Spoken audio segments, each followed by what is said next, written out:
जर त्या प्रोडक्शनचं दुसरं काम असेल तर त्यांचा तुम्हाला फोन आला पाहिजे, परत तुम्ही त्या प्रोडक्शनला फोन करायची गरज नाही पडली पाहिजे.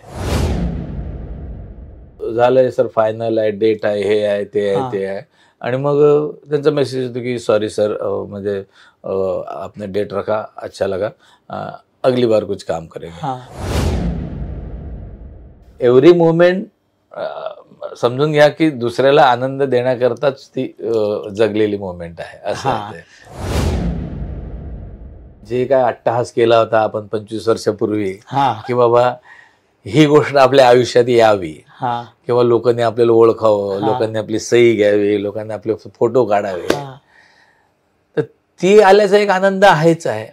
फक्त कधी कधी त्याचा थोडा अतिरेक होतो, एवढंच जरा बाकी प्रॉब्लेम आहे. ते पुण्यकर्म एक घडून गेलेलं आहे. म्हणजे आता पुढे जर काही हे असेल, लोक सांगतील की बा हे काय, ही भाषा कोणतरी, एक ते नाव जोडलं जाईल भारत गणेश पुरे त्याच्यासाठी. नमस्कार, मी दिलीप ठाकूर.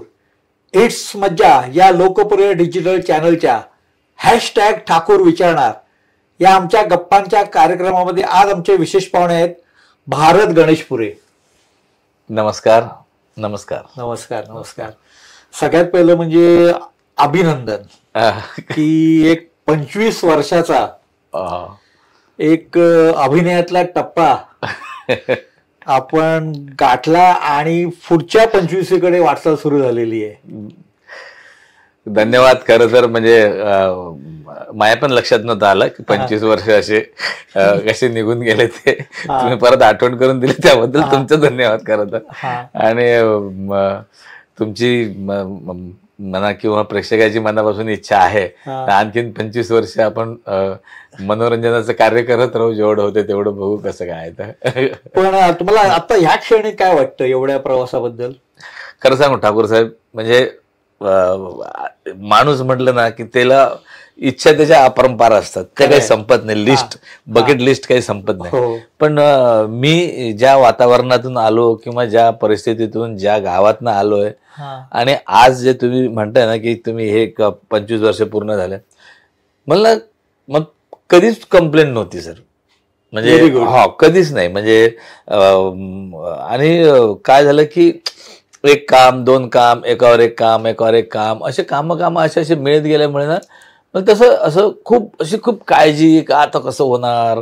जसं गावातून निघाल्यावर जसं लोक म्हणत होते का रे कुठं चालला, अरे काय धंदे आहेत का आपले, हे आपलं क्षेत्र आहे का, तू चांगला ग्रॅज्युएट आहे, चांगला नोकरी कर, प्रोफेशनल ग्रॅज्युएशन केलंय. पण या प्रवासात मला असं कधी भीती नाही वाटली ठाकूर साहेब, खरं सांगतो. आणि खूप बरं वाटलं. आणि आज ज्या घडीला आहे तो इतका आनंद आहे की म्हणजे ठीक आहे, म्हणजे माझ्याकडे असं काही असे बंगले नसतील किंवा असं काही म्हणजे खूप मोठी प्रॉपर्टी नसेल, पण आज मी जिथं जातो, महाराष्ट्रात असेल, कदाचित महाराष्ट्राच्या बाहेर पण असेल, विदेशात, कर्नाटकात वगैरे, तर आम्ही इकडे तिकडे जातो, तर इतका मान सन्मान की मला आता माझं पोरगं बहरीनला गेलं होतं, असंच ते त्याला त्याचं शो काय फॉर्म्युला वगैरे, रेस वगैरे, आणि तो पण कॅमेरामन आहे, तो सगळं तो फिरत असतो हे ते. तर त्याच्या शेजारी फ्लाईटमध्ये एक साऊथ इंडियन पोरगा होता. मग असंच त्या प्रवासात त्यांनी गप्पा झाल्या की ते म्हणलं की what's your name and other things. त्या म्हणला की Dhruv Ganeshpure. Ganeshpuri means that Marathi actor Ganeshpuri जो आहे, तो म्हणला is my father. Oh my god. म्हणजे तो साऊथ इंडियन होता, तो बहरीनला त्याची फॅमिली होती. त्याच्यानंतर त्यांनी फ्लाईट जसं लँड झालं तसं त्याच्या वडिलांना व्हिडिओ कॉल केला, म्हणला की पप्पा मतलब मेरे साथ कौन है आपको पता है क्या, भारत गणेशपुरे के सन. तो बोला की नाही उनको मेरे यहाँ लेके आओ. हे म्हटलं हे जे आहे ना सर, ह्याचं काहीच मोप जात नाहीये. म्हणजे हे किती तुमची प्रॉपर्टी असू द्या किंवा काय असू द्या, वेगळी मिळकत आहे.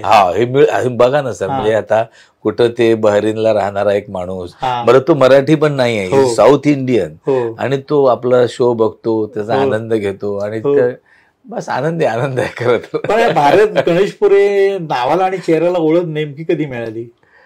नाही, आता तसं नेमकी म्हणजे खास ओळख मी काय झालं की मी इंडस्ट्रीत जसं आलो ना सर, तसा थोडा बहुत असं ओळख होतच गेली माझी. म्हणजे जे आतले लोक, जसे आपले लोक असतात इंडस्ट्रीत, हा डिरेक्टर आहे, तो डिरेक्टर आहे, तो मला अरे हा याने माझ्यासोबत केलाय, यांनी माझ्यासोबत केलाय. पण पब्लिकली जी खास ओळख होती ती खरी ओळख फूबाई फूनी मिळाली.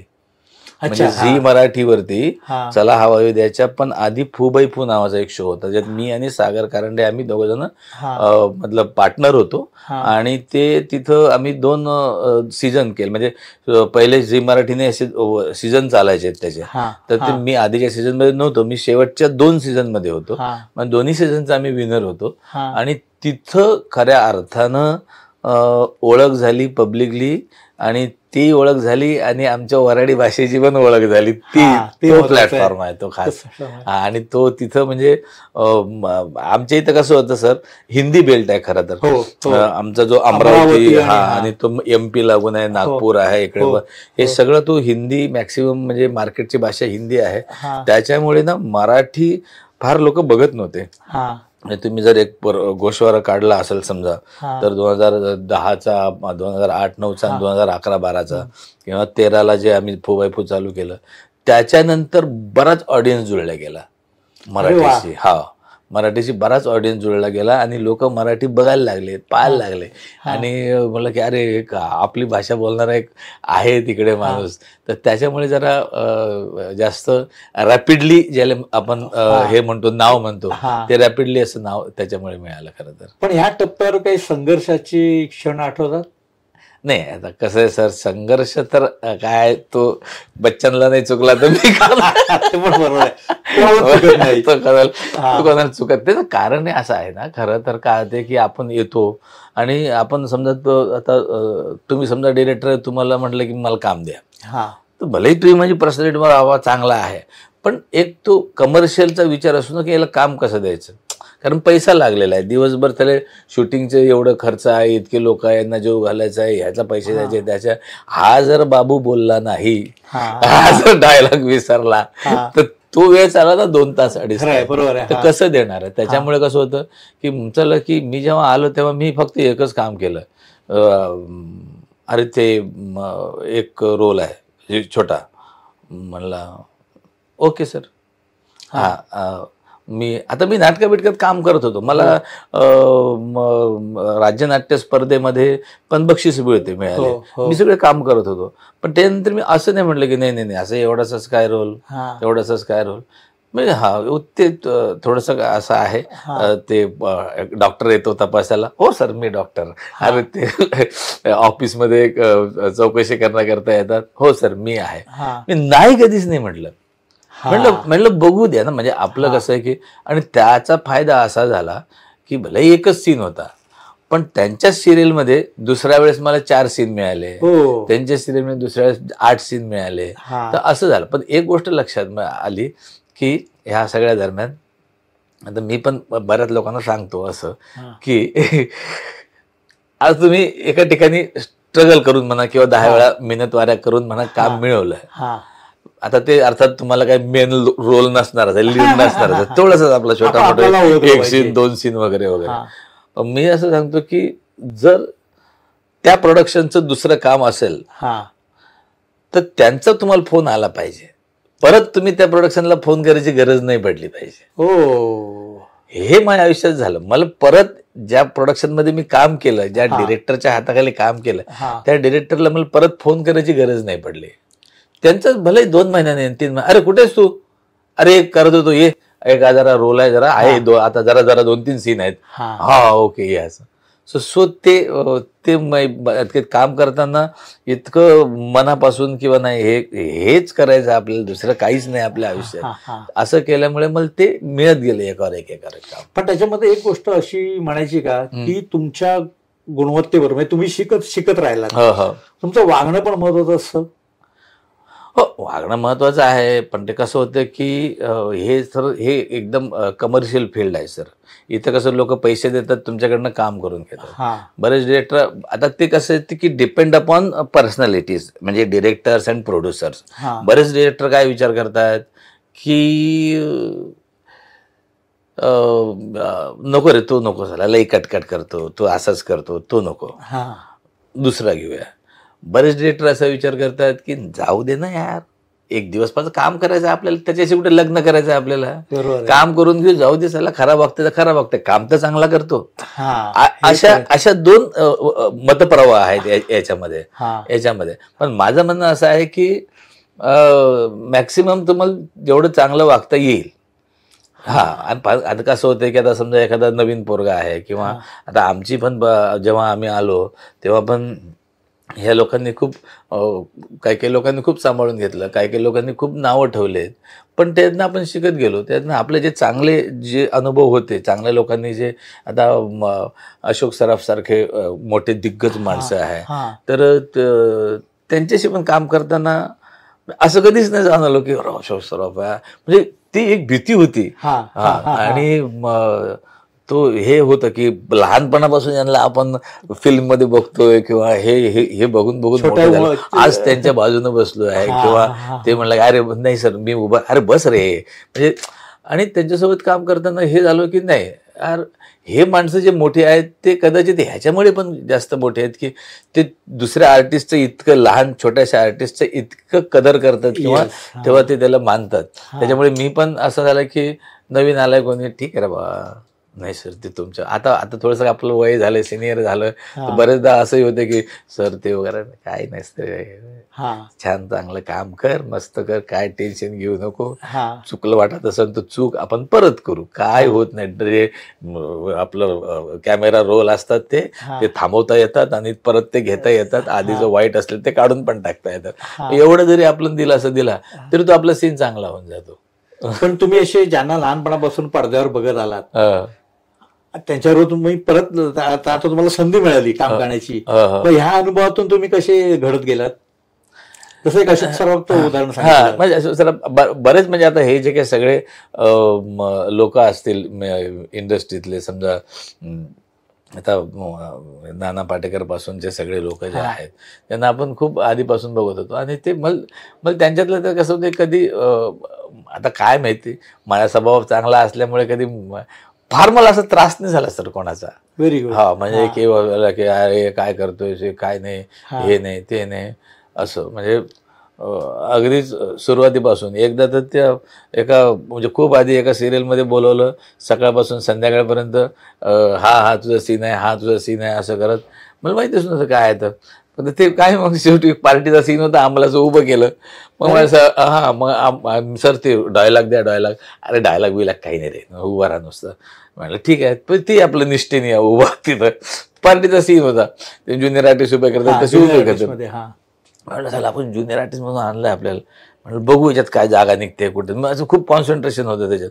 तर त्या दोन नटांचं काहीतरी भांडण होतं, पुष्कर सूत्री होता त्याच्यात, त्याचं भांडण होतं काहीतरी असं, आणि त्याचा मोबाईल खाली पडतो एका जणाचा. मग एक जण निघून जातो, तुला बघून घेईल वगैरे असं काहीतरी होतं. आपलं इन्व्हेस्टिगेटिव्ह सिरियल होती संगीत कुलकर्णीची, ते थरार नावाची एक सिरियल. तेव्हा जो तो प्रवास, तेव्हा आपलं उभं होतं. मग मी ते मोबाईल पडला, तर आता ते पार्टीत असतात ना बेवडे लोक, तर मी आपला असं थोडा दारू पिलो वगैरे असं दाखवलंय इकडे, त्यांच्या जवळ येत असं मागं उभं होतो मी. मग हळूहळू चालत त्यांच्या लाईनीत येऊन गेलो मी. म्हटलं काय तेवढे दिसले. त्या नशिबानं त्याचा एखादा मोबाईल पडला खाली. पण तो त्यावेळेस मोबाईल म्हणजे बापरे लई मोठी गोष्ट होती. त्यावेळेस त्याने काही सीन कट नाही केला, उचलला नाही. मग तो झाला तावा सीन झाला. तर मी आपला हळूच गेलो तिथं, घेणं देणं काही. तो मोबाईल उचलला. Sir this is your mobile, take it, no problem, everybody enjoy party, no problem. सगळे हसलेलो. कट तिकडे हा कोण आहे, हा कुठून घुसला काही संबंध नव्हता. म्हणलं अरे काय तू कुठून? म्हणलं नाही सर असं असतं. म्हणलं पार्टीत लोक असतात बेवडे, त्यांना काय घेणं नसतं. म्हटलं त्यांना काय असतं, ते त्यांच्या मजेत असतात. ते काय झालं काय नाही मला तसंही माहित नाही. म्हटलं काय स्टोरी आहे काय नाही. तर तू कोण आहेस म्हणे, तू संगीत कुलकर्णी. म्हणलं तू कोण आहेस? म्हटलं सर भारत. कुठून आलास? म्हणलं अमरावतीहून आलोय. म्हणलं बरं नाही तू लॉजिक दिलं ते चांगलं आहे म्हणे, पण आता हा सीन परत करावं लागणार आपल्याला. म्हटलं सॉरी सर माझ्यामुळे नुकसान झालं तुमचं. नाही चांगलं केलं तू. तर ते काय झालं की तू बोलणार आहे आम्हाला माहित नव्हतं, त्यामुळे तुला माईक नाही लावला होता म्हणे. अरे आता माईक लावू आणि असंच कर म्हणे परत. अरे वा. हा, मग माईक लावला आणि परत तसं सीन केला. पण त्याच्यानंतर थरारची मी 4-5 स्टोऱ्या केल्या सर, चांगल्या म्हणजे चांगल्या रोलमध्ये. म्हणजे जे न कळतपणे घडलं ते पाहिजे. फक्त माझं म्हणणं काय की लक्ष असणे, म्हणजे जे काय चालू आहे माहोल तिथं खूप कॉन्सन्ट्रेशनली, किंवा नाही माझं आता इथं उभं केलं तर तिथे उभं राहू, इकडे तोंड लपून उभं राहू, असं नाही काही. त्यात काही ना काही जागा तुम्ही इच्छा व्यक्त केली तर जागा निघत राहतात अशा. पण कधी असं झालं की तुम्हाला ऑफर झाली भूमिका, सिरियल असेल, सिनेमा असेल, आणि तुमचं जवळपास नक्की झालं, आणि नंतर तुम्हाला कळलं की अरे ज्या भूमिकेसाठी मला विचारलं तिकडे दुसऱ्याची निवड झाली, असं बरेच होतं सर. मग ते तुम्ही कसं ऍडजस्ट करता? नाही, आपण त्याला काहीच नाही करू. असं मला सिरियल बद्दल नाही झालं ऍक्च्युली खरं तर, किंवा 1-2 त्या सिनेमाबद्दल पण झालं. पण मॅक्सिमम हा जो योग आहे हा माझ्या आयुष्यात ऍडच्या संदर्भात खूप आहे. अरे हा, ऍडच्या संदर्भात खूप, म्हणजे मी मध्यंतरी खूप चांगल्या ऍड केल्या होत्या. आणि आता असं बऱ्याचदा असं होतं की झालंय सर, फायनल आहे, डेट आहे, हे आहे, ते आहे, ते आहे, आणि मग त्यांचा मेसेज येतो की सॉरी सर, म्हणजे आपने डेट रखा, अच्छा लगा, अगली बार कुछ काम करेंगे. तसं पण त्याला आपण तसं काहीच नाही करू शकत, कारण की तो जो अधिकार आहे तो डिरेक्टरचा आहे, प्रोडक्शन हाऊसचा आहे, किंवा एकंदरीत त्यांना वाटलं की बाबा पर्सनॅलिटीज आहे, मे बी इकॉनॉमिक रिझन पण असू शकतं, किंवा त्यांना कमी पैशात काम करणारा एक नट सापडला आहे, किंवा त्यांची त्यावेळेची रिक्वायरमेंट आहे ती पूर्ण झाली. अशा अनेक फॅक्टर आहेत त्याच्यात, असे काही नाही की बा म्हणजे आपण आगाऊ आहेत किंवा अशातला काही भाग नाही. पण होतं असं बरेचदा, म्हणजे माझ्या बाबतीत नाही, सगळ्याच्या नरच्या बाबतीत असं होतं कधी की आता फिक्स झाला आणि मी करत नाहीये म्हणून. पण सीन घेतले आणि नंतर कापले गेले? नाही, असं नाही झालं कधी. नाही, सीन घेतले आणि असं नाही झालं कधी. सीन घेतले आणि कापले असं फार नाही, म्हणजे एका दुसरा सीन कापला असेल तर केव्हा, पण तसं नाही झालं कधी. कारण कधी कधी काय होतं माहिती आहे ना, छोट्या भूमिका, आता ही छोट्या भूमिका साकारणाऱ्या कलाकारांची ट्रॅजेडी काय होते माहिती आहे की आपण सिनेमात काम केले म्हणून ते सहकुटुंब सिनेमाला जातात, आणि नंतर बघतात आपण अख्ख्या सिनेमात आपणच नाही. एक होतं, आम्ही बरेच काय तरी 30 दिवस एका पिक्चरचं शूटिंग केलं. प्रियदर्शनचा पिक्चर होता आक्रोश नावाचा, अजय देवगण वगैरे, अक्षय खन्ना वगैरे, आणि साऊथ मध्ये शूटिंग होते सर. तर आक्रोश मध्ये त्या एका टीम मध्ये मी होतो, ते जे काय इन्व्हेस्टिगेटिव्ह टीम असते त्याच्यात होतो एक इन्स्पेक्टर असा. तर ते मग ते सगळं ते करा, आणि मी 30 दिवस होतो शूटिंग तिथं साऊथ मध्ये करत. मग इकडचे तिकडचे हे ते वगैरे झाले, आणि अख्खा पिक्चर झाल्यावरती मी एखाद्या गाडी क्रेन मधून काढते, तेवढंच एका सीन मध्ये तिथं असा एक उभा असतो. त्या पिक्चर मध्ये झालंय, बाकीचे सगळे गेलंय. म्हणजे येता येता आम्ही, ते आमचा मित्र आहे जयंत गाडेकर, त्यांचे मिसेस पण त्या NHDच्या आहेत, आणि ट्रायल शो होता इथं. तर आम्ही तिथं राहत होतो गोरेगाव. तर आम्ही एकाच गाडीत आलो. मी त्या वहिनींना म्हटलं, भाभीजींना म्हटलं, भाभी म्हणजे गमतीनं म्हटलं की भाभीजी आप जा तो रहे फिल्म देखने के लिए, लेकिन गलती से आपका रुमाल गिर गया तो उठाना मत. बोले क्यों, क्या हो गया? बोला वो उठाने जाएंगे उतने में हमारा सीन निकल जाएगा, देखने को नहीं मिलेगा आपको. इतना छोटा छोटा. बोला क्या बात करें, ऐसे ही हमको पता ही नहीं चल रहा कि वो है की नाही आहे फिल्म में. कारण एक डबिंग केलं होतं, त्यातलं एक वाक्याचं होतं काहीतरी की हा सर यही गाडी आहे, असं टाईप काहीतरी एक छोटंसं वाक्य, संपलं डबिंग. तुम्ही हिंदीच्या वाटेला फार गेले नाही ना? नाही, हिंदीच्या वाटेला नाही सर जाता आलं. म्हणजे ऍक्च्युली प्रयत्न केले, पण काही काहीच्यात चांगले होतं ते. एक आता अंतिम वगैरे मध्ये चांगला रोल होता.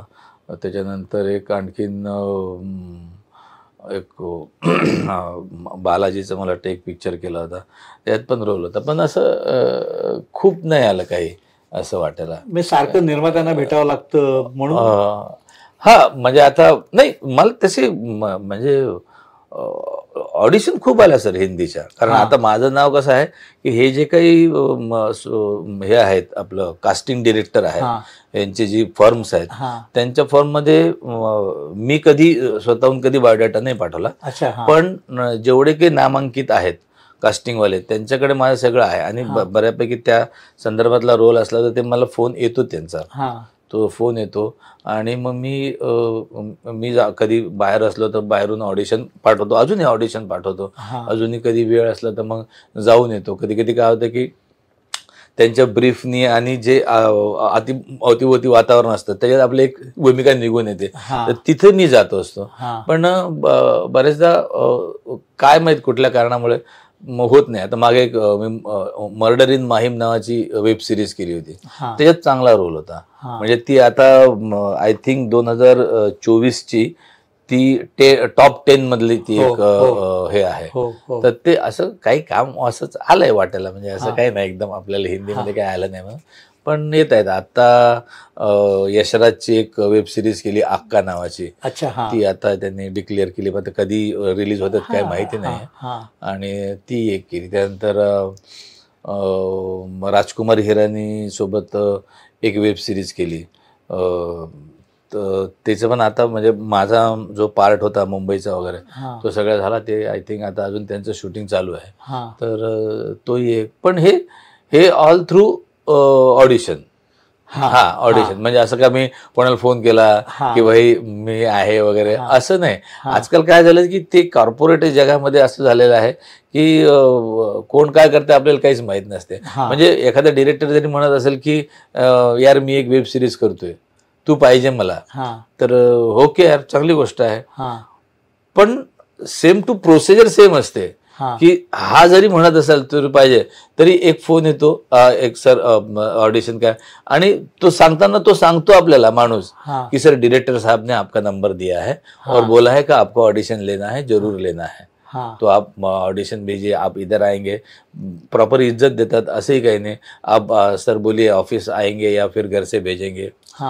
पण म्हणजे असं नाही. पहिले कसं होतं की तुला घेऊन टाकलं डायरेक्ट फिल्म मध्ये, डायरेक्टरचं म्हणणं होतं फिक्स. आता तसं नाही राहिलं. आता ते कॉर्पोरेटचं हे झालंय, ते त्याची एक टीम झाली, त्याची कास्टिंगची टीम झाली, त्याची ती प्रोडक्शनची टीम झाली, ते सगळं ते ठरवून मग तो फायनली तो माणूस येतो तिकडे. आता काम वाढलंय, पण चांगल्या कामासाठी ही प्रोसेस आहेच आहे. सिस्टीम बदलली असं आहे ते. बरं, मला आता एक सांगा, अनेकांच्या मनातला एक प्रश्न आहे की चला हवा येऊ द्या बंद होऊन आता वर्ष होईल. हो, मार्च टू समजा आता आलाय, मार्च आला.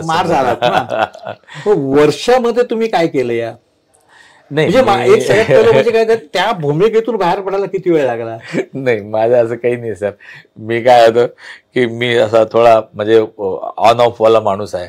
फार असा ते जे मला ते फार कधी पटतही नाही की बाबा या भूमिकेसाठी मी 6 महिने इकडे राहिलो, 3 महिने, ते असं काही नाही आहे ते. मला नाही पडत ते इम्प्रेशन. तेच माझं तुम्हाला मगाशी ते छोटा किस्सा सांगितला ना की त्या वेळेवर तिथं तुमचं माइंड तिथंच असणे. बऱ्याच लोकांचं कसं होतं की इथं बसलेलं आहे, मन फिरतंय इकडे तिकडे, तसं नाही. तुम्ही जर त्या क्षणी तिथं असला ना पूर्ण म्हणजे, तर मग ते काम जमतं. कळलं? आतून एकदम बाहेर येते. हा माझा स्वतःचा अनुभव आहे. तुम्ही जर माइंड फिरत राहिले तर मग काहीच नाही होत. आता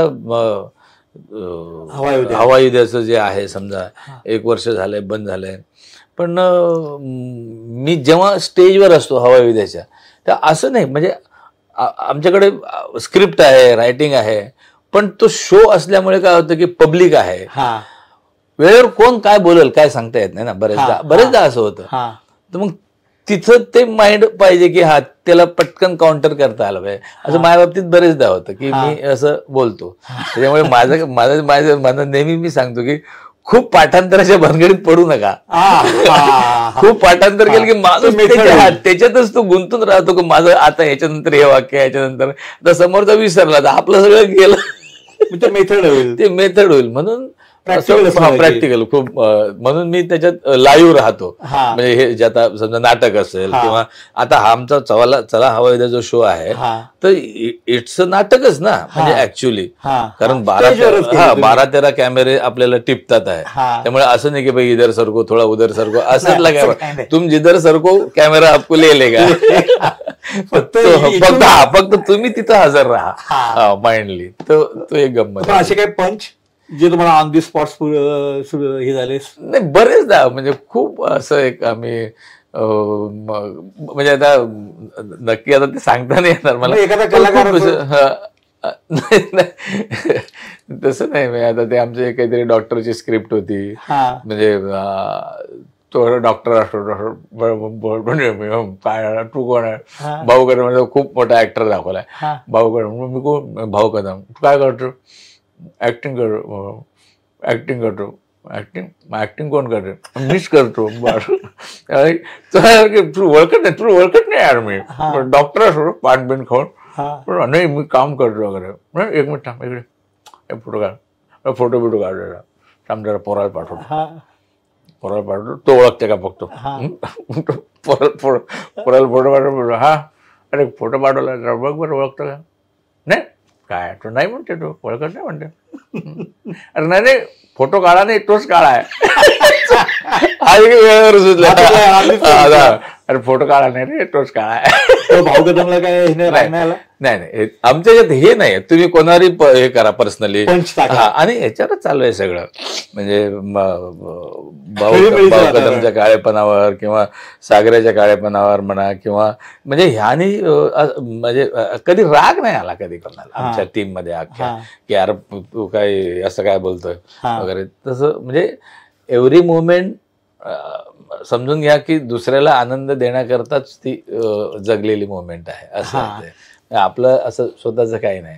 मला काळा म्हणा किंवा आता मी थोडासा जरा बारीक झालो, नाही तर माझ्या पोटावर तर अनेक पंच लोकांनी काढलेले आहेत. त्याच्यामुळे त्याला एकदा मला की अरे आम्हाला 6 पॅक, हे कुठलं 6 पॅक? अरे ते काय झालं, ते थोडस गडबडीत धावत आलं ना, त्यामुळे एकत्र झाले ते, त्यामुळे असं वाटत. पण मी एक मार्क केलं की तुम्ही जे स्टेजवर करायचे चला त्याच्यापेक्षा जास्त मोकळेपणानं तुम्ही जे स्टेजवर करायचे ना, ग्रामीण भागा म्हणा, इतर शहरांमध्ये म्हणा, इतर देशामध्ये म्हणा, तेव्हा जास्त तुम्ही सुटायचा. म्हणजे सुटायचा हा शब्द बरोबर आहे. नाही तिथं काय होतं की तुम्ही एकदम लाईव्हली असतं ना पब्लिक आणि हे ते तेव्हा. आणि त्याच्यात मॅक्सिमम काय होतं की आता एक आमची कथा आहे किंवा एक सुंदर स्क्रिप्ट लिहिलेली आहे, तर तिथं थोडीशी स्क्रिप्ट वगैरे नसते. त्याच्यामुळे तिथं आता समजा कुठेही संभाजीनगरमध्ये गेलंय किंवा तुमचं नाशिकला गेलंय, तर तिकडच्या ज्या काही गमती जमती आहेत त्या 1-2 तिकडे मांडल्या आहेत, तर मग त्या लोकांना ते आवड वाटते, असं मग जोडले जातात लोक. मग ते मॅक्सिमम तसं करण्याचा प्रयत्न करतात. त्याच्यामुळे ते थोडंसं आणखीन थोडं असतं ते स्क्रिप्टच्या बाहेर म्हणा किंवा हे ते वगैरे. आता बरेचदा आम्ही जे स्क्रिप्टच्या बाहेरचे जे पंचेस मारले त्याच्यावरच खूप लाफ्टर आलेले आहेत खरं तर. ऑन दी स्पॉट होते, लोकांना आवडतं सर ते. पण तुमचा चाहत्यांचा अनुभव, चाहत्यांचा क्राफ्ट तर तुमचं हे नाही. बरेचदा काय होतं की लाईव्हली जे आहे ना, ते जे मी जे म्हणतो ना की खूप मनापासून ते करणे, तर माझ्या बाबतीत तर मला हा प्रश्न सारखा विचारला जातो की हे तुमची स्क्रिप्ट लिहिलेली असते की तुम्ही येऊन असंच बोलता?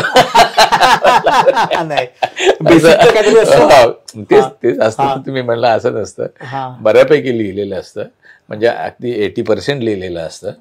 पण ते नट म्हणून सादर करताना अशा पद्धतीनं ते सादर करावं लागतं की मी आत्ताच केलंय ना, आत्ताच सुचलंय ना, आत्ताच टाकलंय, असं अशा पद्धतीने. त्याच्यामुळे तो लाईव्हनेस त्याच्यामध्ये असल्यामुळे लोकांना असं वाटतं की अरे हे आता आलंय आणि हे आता मनातून काहीतरी बोलता येत नसतं, असं होतं. तसं होत नाही. स्क्रिप्ट असते ऍक्च्युली प्रत्येक गोष्टीची, त्याला तुम्ही थोडी इम्प्रोवाइज होते सगळ्या. मग बरेचदा स्क्रिप्ट अरे असं झालंय, हे बघितलं, नाही ठीक आहे तू असं बोल, नाही तू असं बोल, तसं बोलतो, असं ते. आणि असं हे जायपर्यंत पण होते, असं स्टेजवर जायपर्यंत. अच्छा. आणि तो एकच पुष्पगुच्छ सगळ्यांना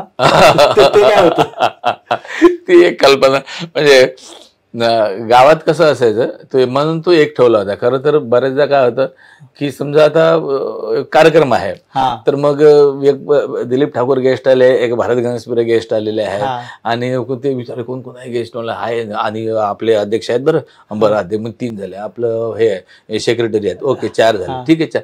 तर मग बरेचदा ते 4 किंवा 5 बुके आणतात ते. आणि मग होते काय स्टेजवर असं अजूनही होते, ठाकूर साहेबांचं आगमन झालेलं आहे, भारत गणेशचं आगमन झालं आहे, सचिवांचं आगमन झालेलं आहे, अरे ती तात्या राहिले दूध सांगायचे, त्यांना घे बोलून. मग त्यांचं अरे 1 मिनिट, ते आपल्या याचे राहिलेत ना सोसायटीचे सेक्रेटरी, पण त्यांना बोलून घे. ते असं होतं की ते त्यावेळेस असं होतं की ते कोणी रागवू नये म्हणून असे 8-10 गेस्ट विनाकारणच येऊन जातात स्टेजवर. आता स्टेजवर आल्यावर त्यांचा सत्कार करणं भागात. याची प्रॉब्लेम असं असते की यांनी आणले असते बुके 4 आणि तिथं आलं तर तेवढाच आपला इकडून घेतला त्यांना दिला, तिकडचा घेतला यांना दिला. तो एक कन्सेप्ट होता. म्हणून आम्ही एकच बुके ठेवायचा आणि त्याच्यातला काढून ती गंमत अशी निर्माण झाली. पण ही ऍक्च्युअली खरी गोष्ट आहे. बरेचदा खेड्यात जास्त काम करत असताना आणि अवेलेबिलिटी असते ना. शहरात कसं की वेळेवर लोक आले तरी म्हणजे 5 मिनिटात 10 हार 15 हार ते येऊन जातात किंवा शाली येऊन जातात. तर शालीचा असा प्रॉब्लेम आहे की तुम्हाला तालुक्याच्या ठिकाणी जावं लागतं किंवा जिल्ह्याच्या ठिकाणी जावं लागतं शाली आणण्यासाठी. तर ती वेळेवर कोण जाईल आणि ते शाल आपली 4 लोकांना. म्हणजे तुम्ही जे जगत आलात त्याचं रिफ्लेक्शन तुमच्या कामामध्ये. हो रिफ्लेक्शन म्हणजे ते आहेच. म्हणजे तशी परिस्थिती आहे खरं तर. पण तुमची जी वैदर्भीय भाषा आहे त्याचा तुम्हाला किती फायदा झाला या सगळ्यात? नाही, खूप फायदा झाला सर. म्हणजे बघा ना, एक वेगळी भाषा समजा ह्या लोकांना माहिती झाली किंवा म्हणजे मी काही निर्माता नाहीये त्या भाषेचा. अनेक साहित्य त्याच्यामध्ये लिखाण आहे, सगळ्या गोष्टी आहेत. पण ती जसं होतं की जो वाचेल पुस्तक त्यालाच माहिती आहे किंवा असं होतं. आता कसं झालं की ते युनिव्हर्सल झाली की सगळेजण तुम्ही बघतात अरे हे नवीन आहे भाषा. म्हणजे बरेचदा लोक म्हणजे मंत्रालयात काम करणारे असतील म्हणा किंवा जे काही सरकारी असतील गैरसरकारी जे विदर्भातले लोक इथे येऊन नोकरी करतात वगैरे ते बरेचदा भेटल्यावर की म्हणतात दादा तुमच्यामुळे आम्ही बोलू लागलो म्हणते ऑफिसमध्ये. नाही आम्ही काही बोलायला लागलो इतके लोक हसत होते म्हणजे काही कोणती भाषा आहे ते कोणती. त्यामुळे आम्ही चुपच राहत होतो आम्ही बोलतच नव्हतो म्हणे. पण आता आम्ही ऑफिसमध्ये बोलतो आणि लोक एन्जॉय करतात म्हणे आणि तेही आमच्यासोबत वराडी बोलण्याचा प्रयत्न करतात. म्हणलं बस मग आपल्याला काय म्हणलं ह्याच्यापेक्षा मोठा काय पुरस्कार असावा एखादा हा किती भेटला आपल्याला. आणि आज गावामध्ये तुमचं काय हे आहे प्रेम आहे? प्रेम सर खूप म्हणजे आता काय गावामध्ये खूप लोक हे देतात मान देतात सन्मान देतात आणि म्हणजे प्रत्येकाच्या मनात एक गौरव असतो की नाही यार आपल्या विदर्भाचं नाव यांनी मोठं केलं आहे. प्रत्येकाला असं वाटतं की यार लोक येऊन ते भेटतात की म्हणते बस बाबा तुम्ही विदर्भ जागोजागी पोहोचवला भाषेच्या माध्यमातून किंवा ही भाषा जी आहे ती तुम्ही सगळी फिरवली सगळीकडे आणि आता याची एक ओळख निर्माण झाली. कारण पहिले तसं कोणी नव्हतं ना फिल्म मध्ये किंवा असं किंवा आमच्या इथे शूटिंग पण कमी होते ना. आता तरी एखाद्या वेळेस शूटिंग होते नाही सगळी कोल्हापूर सोलापूर सांगली सातारा असंच शूटिंग आहे. तर त्याच्यामुळे कसं होते की जे बाकीचे आर्टिस्ट होते ते सगळे तिकडचे होते त्यामुळे ती भाषा होतीच. पण तिकडे आमच्याकडे शूटिंग पण होत नाही. आता बरेच लोक करायला लागले किंवा काय व्हायला लोक यायला लागले किंवा वराडी साहित्यावरती सिनेमा व्हायला लागले लोक करून राहिले चांगल्या पद्धतीनं. तर आता ते लोकांना माहीत झालंय. त्यामुळे मुख्य प्रवाहामध्ये ते सगळं मुख्य प्रवाहामध्ये आलं आणि त्याचा एक आनंद एक असा वाटतं की चला हे एक कॉन्ट्रीब्युशन आहे. हे आपण गेल्यानंतरही अनेक वर्ष लोकांना हे आठवत राहील की नाही बा पहिल्यांदा भाषा ही भारत गणेशपुरीने आणली. अरे वा हे तुमचं मोठं देणं आहे. हे एक म्हणजे एक आपल्या हातानं एक काय म्हणतात त्याला ते पुण्यकर्म एक घडून गेलेलं आहे. म्हणजे आता पुढे जर काही हे असेल लोक सांगतील की बा हे काय ही भाषा कोणतरी एक ते नाव जोडलं जाईल भारत गणेशपुरी त्याच्यासाठी. एवढंच म्हणजे हा आनंद आहे. म्हणजे विशेष आनंद आहे. बरं तुम्ही चला त्याच्या निमित्ताने वारंवार भेटत होती तुमची टीम. आता वर्षभरामध्ये कधी भेटणं वगैरे पूर्ण टीमचं गेट टुगेदर वगैरे? तसे आम्ही सगळे इतके बोगस आहोत की आम्ही सोमवार मंगळवारच भेटत होतो फक्त. ठीक आहे ना पण त्या निमित्तानं भेट होती.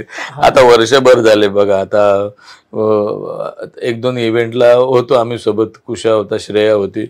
बाकी तर कोणाची तशी काही भेट नाही झाली. किंवा काही फंक्शन असेल तर फंक्शन म्हणजे फिल्मी फंक्शन कोणाचं असं काही प्रायव्हेट फंक्शन वगैरे नाही. आणि इव्हेंट्सच्या निमित्तानं. पण जर तुम्ही खूप ॲग्रिगेट टोटल काढली समजा या वर्षभराची तर 2 ते 3 वेळा भेटले असतील. ते अख्खे नाहीत. म्हणजे मी कुशल भेटलो श्रेया कुशल भेटली श्रेया मी भेटलो असं अशी टीम नाही पूर्ण भेटली अशी. अरे तुम्हाला असं वाटत नाही एकत्र येऊन जुन्या आठवणी? नाही असं काही नाही. म्हणजे असं कोणाचा काही राग लोभ दोष असं काही नाही. पण सगळेजण असंच आपापल्या कामात आहे बरेचदा कामातून भेटते, कोणी कोणाचा रील पाठवते, कोणी कोणाचं काय असते. जसं आता मी एक शूटिंग करत होतो या दरम्यान, तर आपलंच ते किती उशीर झाला, भेटीला उशीर झाला, बरोबर आहे. आपल्या कामात आहेत सगळेजण, त्यामुळे असं काही नाही, आनंद आहे सगळा. पण मला एक सांगा की विनोदी कलाकाराला ना फार कोणी सिरियस घेत नाही. हो, खाते इतकं सोपं सोडून विनोद करणं, हसवणं जास्त अवघड आहे. काय माहिती आता हे काय उत्तर द्या, खरोखर सिरियस घेत नाही.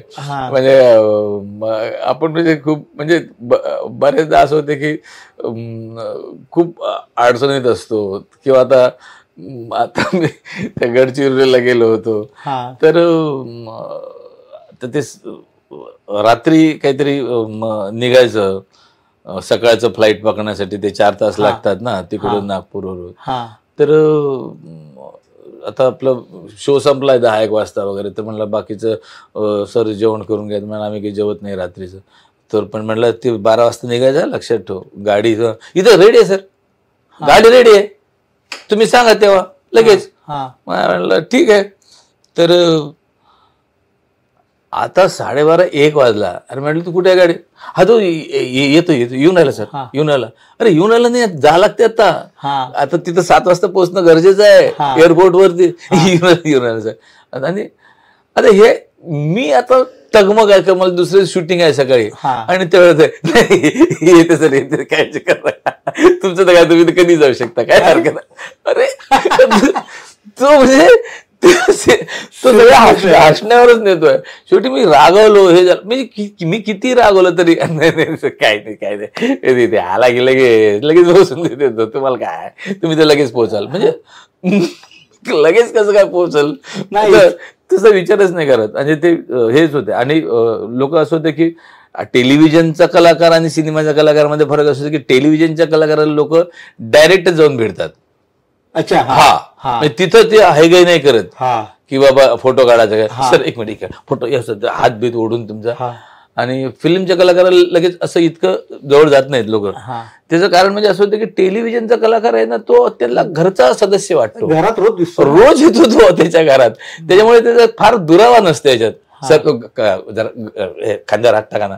अरे खांद्यावर काय, तू काही ओळखीचा आहेस का, टाका, त्याला काय होते. तर ते इतकं म्हणजे पटकन येऊन पटकन बिळून थांबा आपलं फोटो काढायचा, 1 मिनिट सर, आपण चाललो असलो तर पहिले खांदा मेदा पकडून ओढतात आपल्याला मागं, खांदा 1 मिनिट.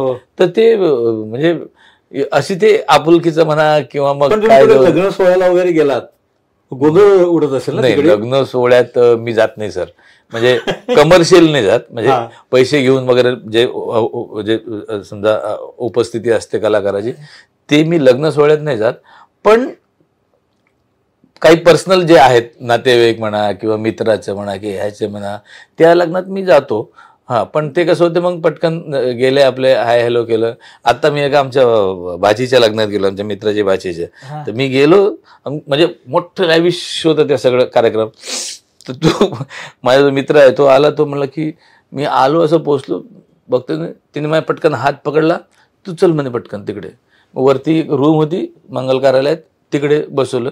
तर आणि आमचे सगळे गँग होती, सगळे मित्राची, शाळेचे, कॉलेजचे सगळे, ते तिकडे आले. मग बसा म्हणलं, कोण चल ते लग्नात. म्हणलं अरे नाही थांब म्हणे थोडा वेळ, ते आता पहिले म्हणे लग्न लावू दे, ते पंडित मंत्रबिंत्र म्हणून राहिला ते होऊ दे, तू तिकडे गेला तर ते सगळाच कार्यक्रम बिघडून जाईल. विचारायचं कारण बरेचसे कलाकार किस्सा सांगतो, हो तुमचा सगळाच कार्यक्रम बिघडून जाईल म्हणे, तू पंडित बी म्हणणार नाही, काहीच नाही होणार म्हणे, तू आता 1-अर्धा-पाऊण तास इथं थांब, तुला इथं काय पाहिजे मी सगळे आणून देतो, मग मी तुला खाली घेऊन जातो म्हणे प्रॉपर.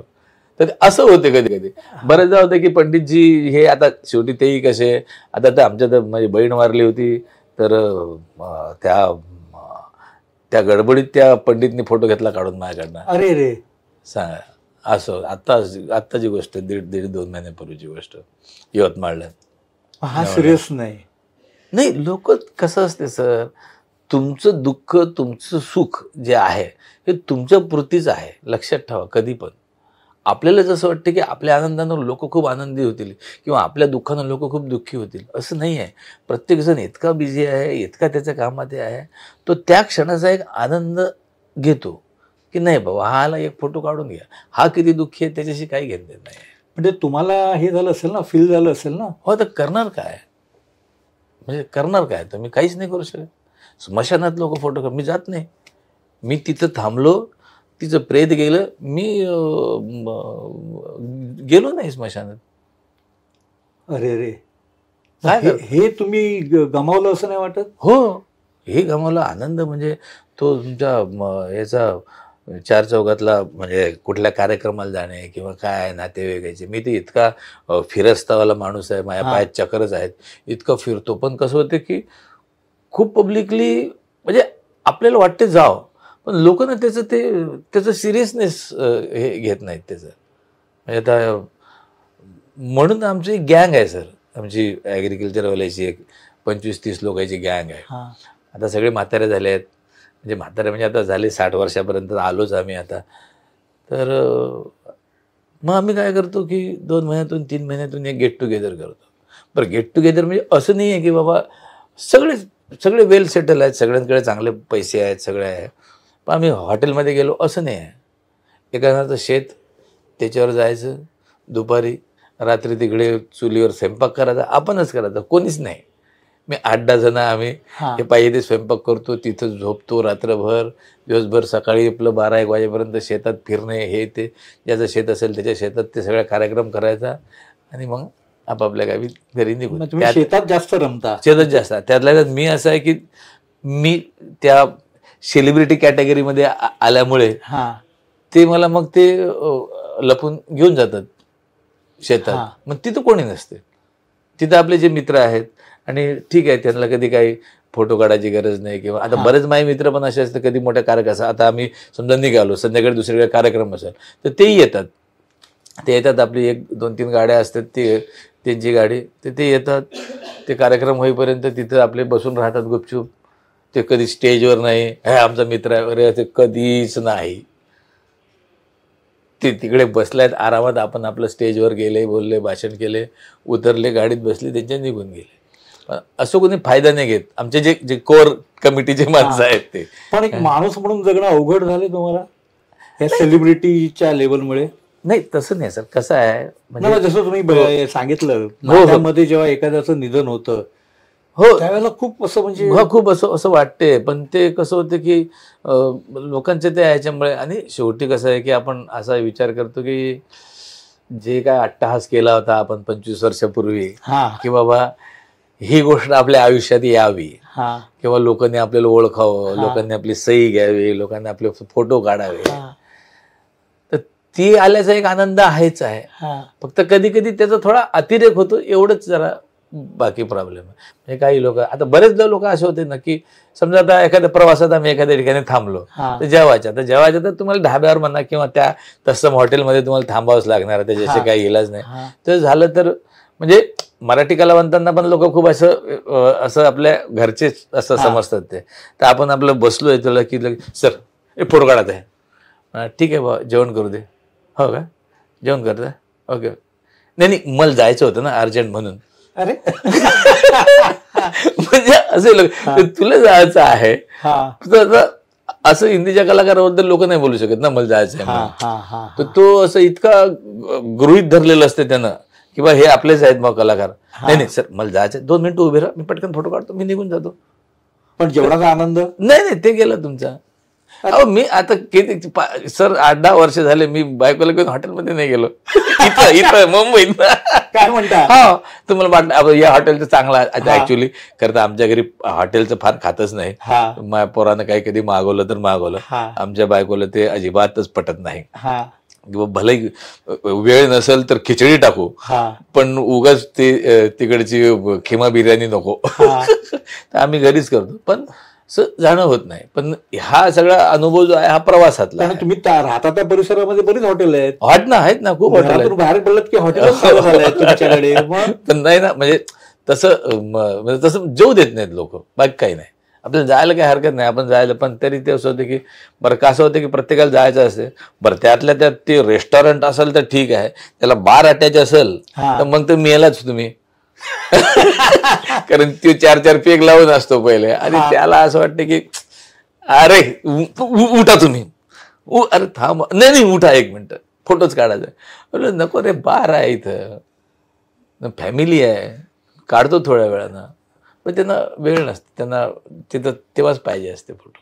असा लोचा आहे. बरं, आज तुम्ही एक चांगलं काम करून आला तिथे. जे नागपूरमध्ये घरकाम करणाऱ्या स्त्रिया आहेत त्याला विमानाने आणलं गेलं, याबद्दल काही सांगाल? तर हा म्हणजे एक महेश पवार नावाचा आमचा एक मित्र आहे यवतमाळ घाटंजीचा, आणि तो असं उपक्रम करत असतो. तर ज्या 15 वर्ष 16 वर्षापासून 30 वर्षापर्यंत ज्या घरकाम करणाऱ्या महिला आहेत नागपूर, आता ह्या सगळ्या घाटंजीच्या होत्या, म्हणजे नागपूर पासून, तर त्या 16-17 बायकांना त्यांनी जीवाची मुंबई ह्या संकल्पनेतून किंवा त्यांच्या जीवाची मुंबई म्हणून त्यांना नागपूरहून विमानाने आणलंय. आणि इथं या विविध स्थळं ते दाखवणार आहेत. तसं आज म्हणून त्यांना ते म्हणले की तू ये, मग मी गेलो, मी त्या सगळ्यांना भेटलो. त्यांना इतका आनंद झाला की एक कल्पनाच मला खूप आवडली की यार, की त्यांना एक आनंददायी एक 2-3 दिवसाची मुंबईची जीवाची मुंबई करणं. आणि ताजमध्ये त्यांना आता ताजमध्ये घेऊन जाणार. त्यांचं जेवण आता ताजमध्ये आहे. आणि उद्या आशिष शेलार पण त्यांना भेटणार आहेत. त्यांच्याकडे ह्या बायकांचं त्यांच्याकडे जेवण आहे. आणि त्या इतक्या आनंदी होत्या. त्या सांगत होत्या की आम्ही इतक्या वर्ष झाले काम करतो, किंवा आम्हाला विमान म्हणजे मी परत विचारलं तुम्ही विमान बघितलं का, कधी बसले होते का? तर म्हणला नाही दादा, आम्ही असं जवळून पाहिलं पण नव्हतं म्हणले की, आणि आम्हाला असं वाटलं पण नव्हतं म्हणलं कधी आम्ही विमानात बसू का विमानातून असं येऊ. म्हणलं मग घाबरलं नाही का? नाही म्हणलं, पहिले वाटली म्हणे भीती का उडते बिडते, म्हणलं असं, आणि ते उडालं मग बरं वाटलं म्हणे आम्हाला. आणि असं वरतून पाहत होतं म्हणे, ढग दिसत होते म्हणे सगळे. तुम्हाला तुमचा पहिला विमान प्रवास आठवतोय?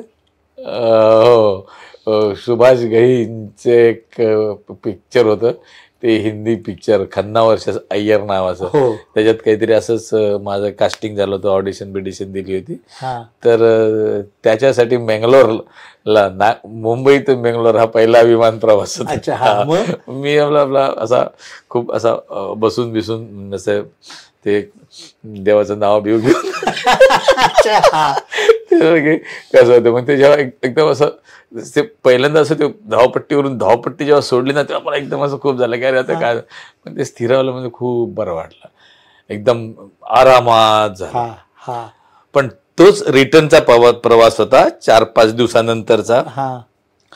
तो मात्र लय भीतीदायक झाला, कारण की ते काहीतरी क्लाउडी वातावरण आणि हे ते सगळं असं होतं. आणि ते हालाकी ते नंतर लेट झालं, डिले झालं फ्लाईट. मग ते बेंगलोरला उतरलं. मग बेंगलोरवरून ते आलं आणि म्हणलं की चला चला चला चला पटपट, म्हणजे गावात कसे टॅक्सी चलो चलो चलो चलो अशी वगैरे पटपट बसवलेत.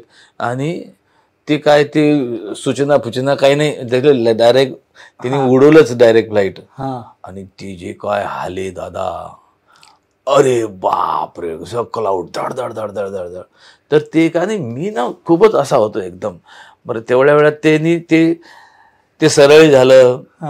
तेवढ्या वेळात त्याने ते खाद्यपदार्थ वाटप पण सुरू केली. आणि काय खातो, झालंय पडते का काय, असं सगळं. ते माझ्या बाजूचा एक आशिष म्हणून तो ऍक्टर होता तो, आणि त्याच्या लक्षात आलं की हा पहिल्यांदा बसलाय. आणि तो मला सारखा माझा खाले ये जाएगा नहीं जाएगा पता नहीं, तू भूखा ही मर जाएगा, अभी खा ले, अभी ये पहुंचेगा नहीं मुंबई, बीच में ही गिरा देगा, तब तक खा ले. आणि तिथं ज्याचा जास्त प्रवास झाला असेल तो आरामात खात होता. मग 20-25 मिनिटं जर किती विचार करा तुम्ही, असा जीव घेणा प्रवास ज्याला म्हणतो. मी थांबताम थर कापत होतो. नंतर मग ह्या मुंबईच्या इकडे त्या पट्ट्यात आलं, त्यामुळे ते क्लाउड वगैरे गेला, असं व्यवस्थित हे आलंय. आणि पण त्यानंतर मला खूप हे वाटलं, एकदम आल्हाददायक. कारण ते डिले झाल्यामुळे ना, इकडे काहीतरी 8-8:30 वाजताच्या दरम्यान पोहोचलं. आणि ती लाइटिंग बघायला भेटली म्हणजे पहिल्यांदा वरतून. अरे बापरे, म्हणजे असे हिरे माणकं जागच्या जागी असे पडल्यासारखे, असे चमचम, म्हणजे म्हटलं ती यार ती मुंबई. म्हटलं क्या बात आहे यार. अशी ही मुंबई म्हणजे पहिल्यांदा ती पाहिली मी वरतून खाली. तो एक प्रवास होता. नंतर आता काय खूप आता भीती गेली. नाही, भीती तर नव्हती मला पहिले, पण असं ते पहिला प्रवास असं तर वाटत होता. आता काय बरेचदा आठवड्यातून 2दा कामच पडते, कधी नागपूर कधी काय, इकडे आपण जातच असतो, फिरतच असतो.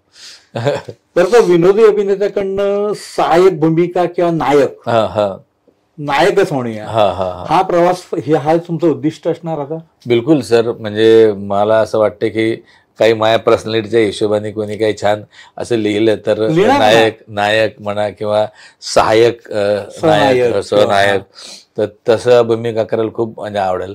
तर असे काही नाही. आता आता कसं की आपलं नाव झालं विनोदी अभिनेता म्हणून, पण बाकी मी आता प्रकाश बाबा आमटे म्हणा किंवा ह्याच्यात म्हणा तिथे चांगल्या सिरियस भूमिका पण केलेल्या आहेत, बऱ्याच सिनेमात सिरियस भूमिका पण केलेल्या आहेत.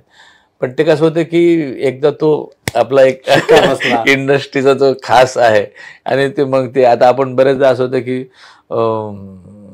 नाही यार हे जरा असं बघ, नाही ते काय हे जरा अरे सिरियस आहे रे, उगाच त्याच्यात काय कसं, नाही तुम्ही करा थोडंसं कॉमेडी चालते, तुम्ही करा. अरे म्हटलं रोल तसा पाहिजे, तसं असं कसं, नाही थोडंसं कॉमेडी म्हणजे कसं लोकांना असं वाटतं की तुम्ही आले की थोडंसं हसवतील बा, असं म्हणजे असं ते ठरवलेलंच आहे त्यांनी.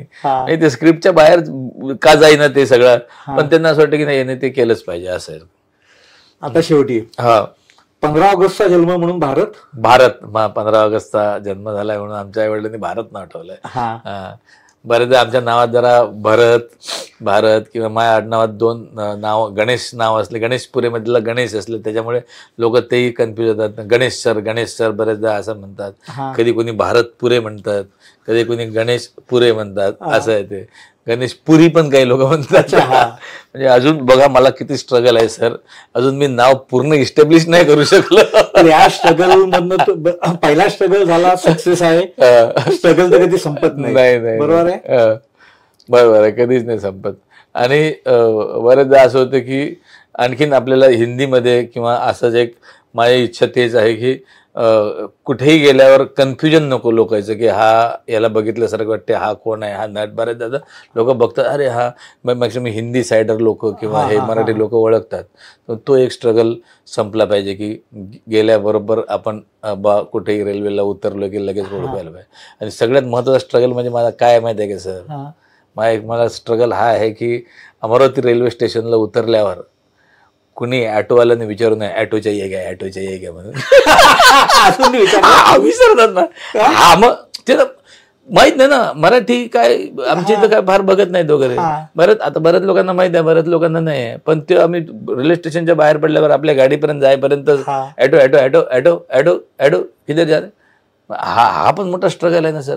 आपल्याच गावात लोक आपल्याला ऑटो विचारत असतील तर काय केलं काय, असं आहे ना. त्यामुळे मतलब हे नाही काय म्हणतात त्याला, अजून खूप काम करायचं आहे याचा अर्थ असा आहे. तुम्ही नक्कीच करणार. थँक्यू. बरं, आता तुम्हाला तुमच्या भूमिका असलेल्या चित्रपटांची बुकलेट दाखवतो, त्याच्या काही आठवणी आपण नक्कीच सांगाल बघितल्या. अच्छा. हे नागपूर अधिवेशन हा चित्रपट केला होता आम्ही.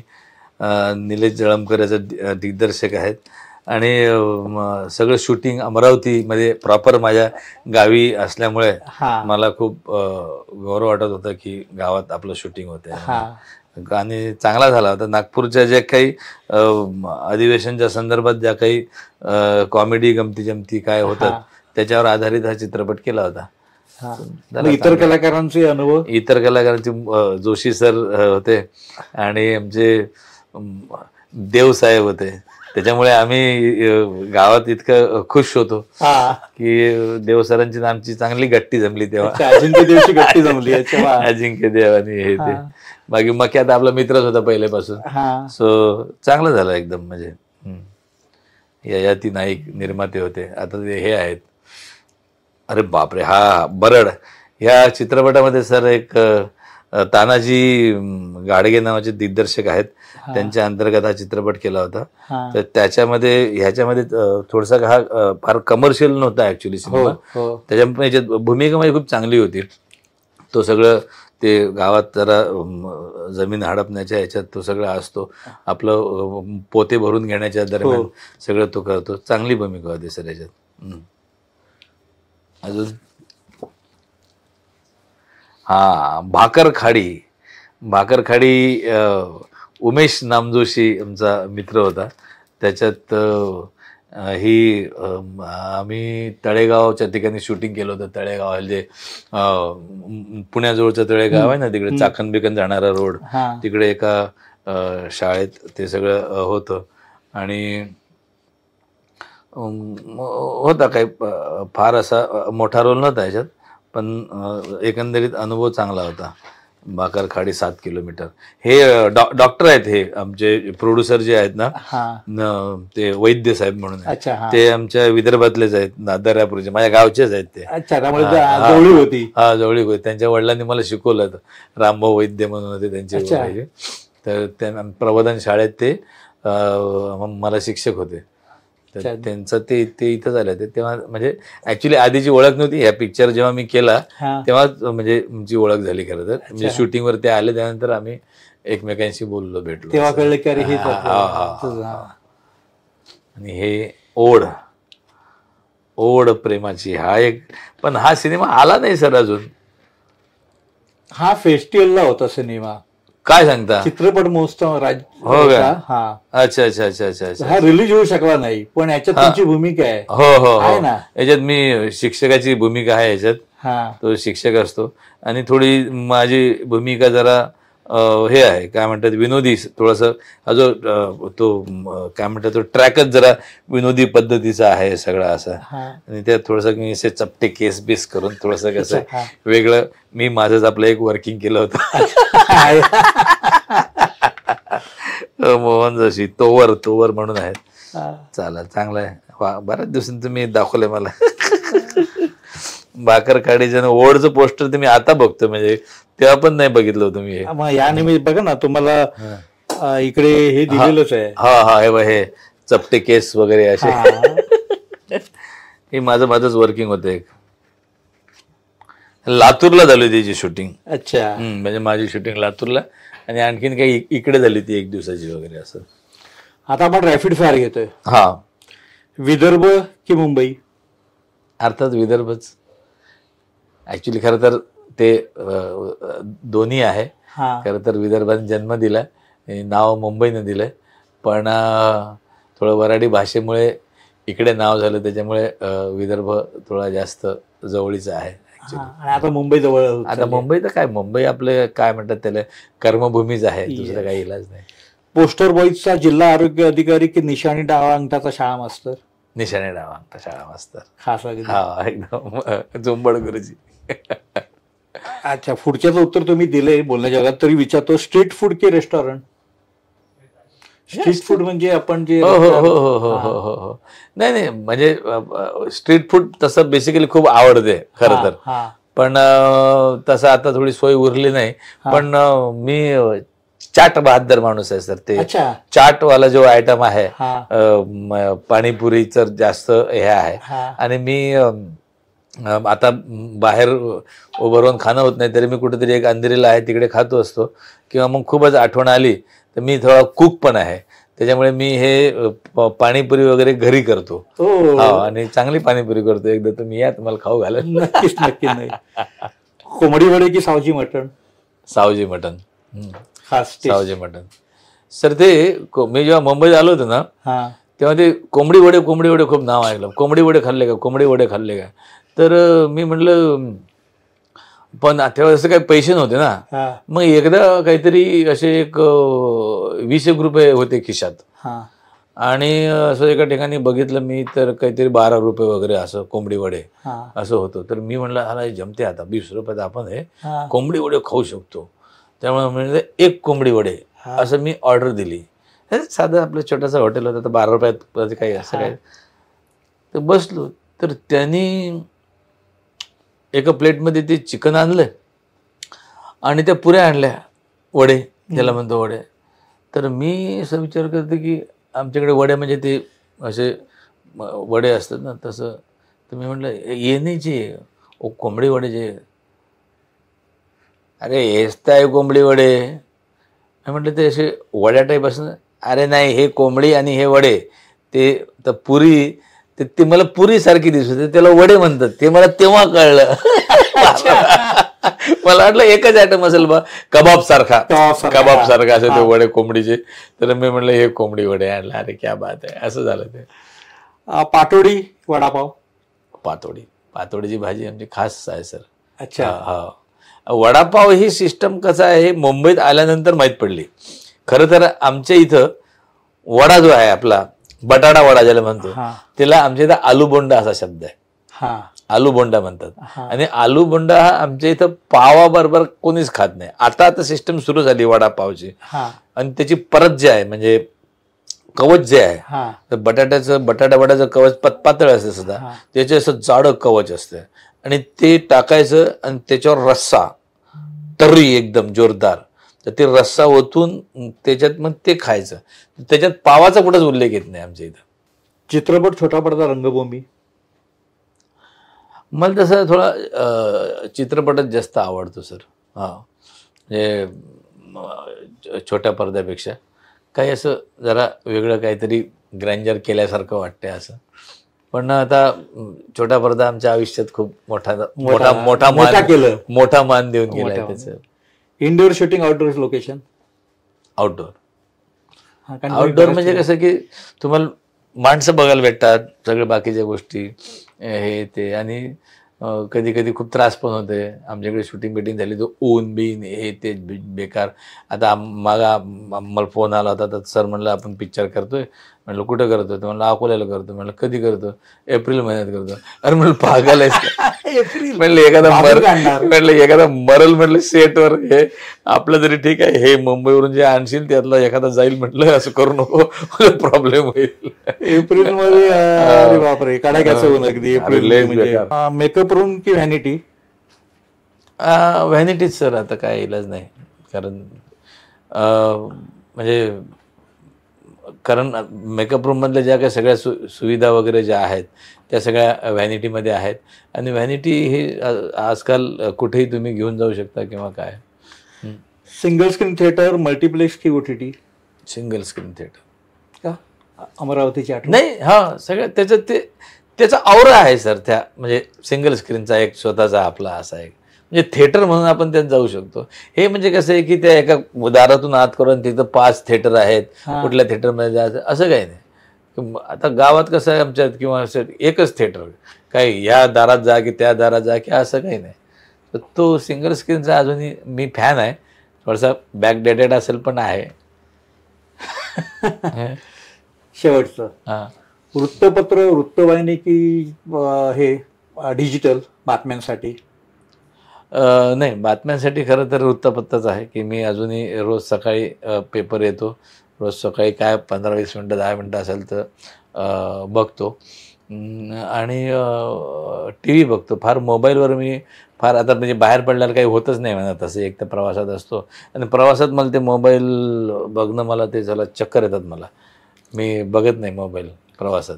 पहिल्यांदा जेव्हा पेपरमध्ये बातमी तुमचं नाव छापून आलं, तो अनुभव आठवतोय? हो, मी एक आशिष जाधव आहे ना, आशिष जाधव. आशिष जाधवने माझी बातमी छापली होती एकदा. असंच आम्ही भेटलो होतो. म्हणलं काय करतो काय नाही. तर मी म्हणलं अरे ते एक इंटरनॅशनल प्रोजेक्ट आहे, त्याच्यात मी एक काम करतोय. विशाल भारद्वाजनं त्यांचे डिरेक्टर प्रोडक्शन होतं. आणि ते गुलेरेनू नवारे नावाचे एक कॅमेरामन होते. ते काय म्हणतात त्याला ऑस्कर पुरस्कार होता त्यांना भेटला होता. तर त्यांच्याबरोबर मी असं काम केलं होतं. माझीच एक भूमिका, छोटीशी भूमिका होती फिल्मसिटीत. आणि तो माणूस जाम मारलंय खुश होता. आणि तो भारत नाही म्हणून भारत ड्रॉइंग व्हेरी वेल. आणि मग त्यांनी ते खूप असा मला ते आपण हात करतो ना, असं गळ्यात हात भेद काढून तो एक कोणीतरी फोटो क्लिक केला होता. म्हणला हा फोटो. अरे तो म्हणला अरे लय मोठा माणूस आहे हा, थांब ही बातमी करतो मी. पहिली बातमीने तो फोटो बिटो छापून आला होता. तेव्हा मला इतकं बरं वाटलं होतं. अरे क्या बात आहे. तर ते म्हणजे मुंबईत पहिला अशी. बाकी त्याच्या दरम्यान नाटकात नाटक वगैरे करत होतं तेव्हा नाव वगैरे येत होतं, पण असा आपली बातमी आणि आपला फोटो व्यवस्थित छापून त्यांच्यासोबतचा. तर असे हे भारत गणेशपुरे, तुम्ही आमच्या अंधेरी पश्चिमेकडील कार्यालयात आलात. अच्छा. आणि दिलखुलास मनमोकळेपणे मनमुरादपणे बऱ्याचशा आठवणी गोष्टी किस्से सांगितलंय. तुमच्याकडे सांगणार बरंच काही आहे. आपला ट्रेलर ठरावा असं मला म्हणावंसं वाटतं. पण तुम्ही आलात आणि आमच्या प्रेक्षकांना खूप काही सांगितलं, याबद्दल खूप खूप धन्यवाद. थँक्यू. तुम्ही इट्स मज्जाच्या या मंचावरती बोलून काहीतरी मत प्रकट करण्यासाठी आम्हाला प्रोत्साहित केलं, त्याबद्दल सर्व इट्स मज्जाच्या सर्व प्रेक्षकांना नमस्कार. आणि बघत राहा इट्स मज्जा, मज्जाच मज्जा. हॅशटॅग ठाकूर विचारणार यामध्ये पुढची सेलिब्रिटी कोण असणार याबद्दल मला नक्कीच उत्सुकता असेल. धन्यवाद. मराठी चित्रपटसृष्टीमधील latest update, original web series, shows, गाणी आणि एंटरटेनमेंटसाठी आमच्या चॅनलला सबस्क्राईब करा आणि बेल आयकॉन दाबायला विसरू नका.